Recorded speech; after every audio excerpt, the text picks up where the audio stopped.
So your life is not determined by what happens to you, but by how you respond to what happens. And if you're unconscious, an ego, then every response or other reaction to what happens to you makes things worse. Or perpetuates the same problem, but in many cases makes it worse. It's the reaction of the ego.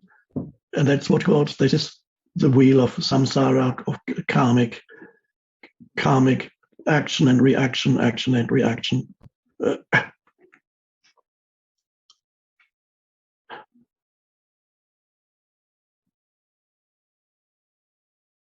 So really, karma is really to do with the unconscious conditioning of your mind. So it's not what happens to you is always secondary. How do you respond to it? Now we have react or respond.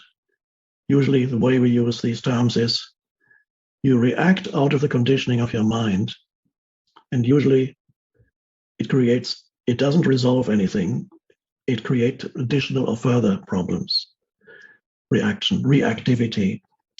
Then there's response. So we use the term reaction, referring to the unconscious conditioning of your mind, forcing you to act.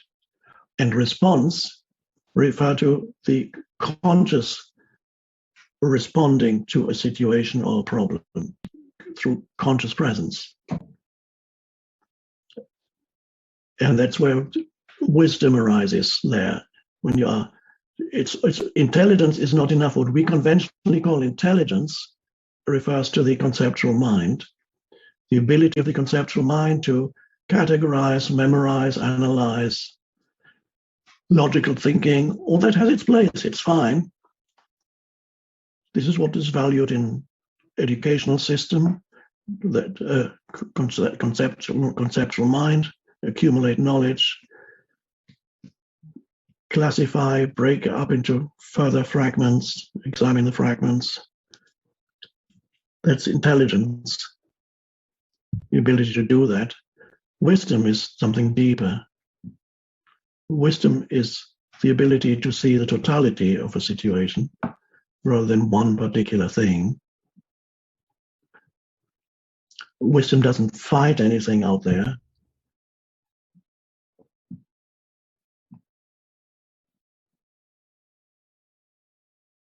Wisdom starts always with acceptance of the present moment, acceptance of what is.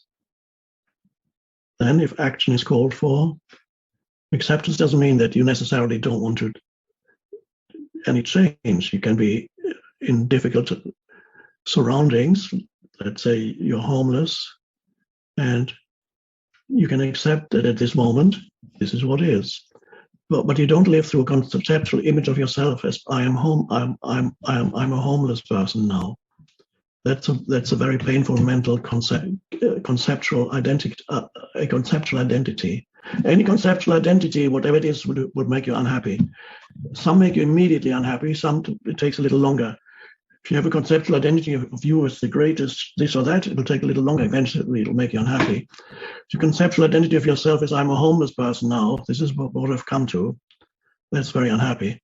But if you're a homeless person, but you don't live through a conceptual identity of yourself as a homeless person because you're no longer trapped in a conceptual sense of self, but you are an alert presence, then what's left is you're sitting on a bench in the park, sitting on a bench in the park, and there's the sky and the trees, and you're breathing, and people are walking past.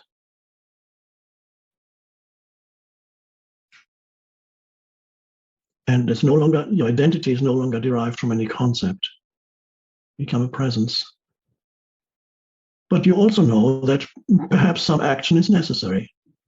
Perhaps you need to get up and look for somewhere to spend the night. And then you get up and find yourself walking there or there. And when you're strangely, the more present you are, which is aligned with the now, the more likely it is that circumstances will be helpful rather than antagonistic. That just the right thing, you find just the right thing, or the right person, or the right thing, you stumble upon suddenly a helpful thing. That is. The more you're aligned with the present moment, the more you experience. Of course, yes, life will not be free of challenges, but there's a tendency for you to experience more helpful circumstances because you're friendly with life, with the present moment. Then it reflects back to you, your inner state. If the present moment is your enemy, that means if that is your deeply unconscious state, then life is your enemy. It reflects back to you, your inner state.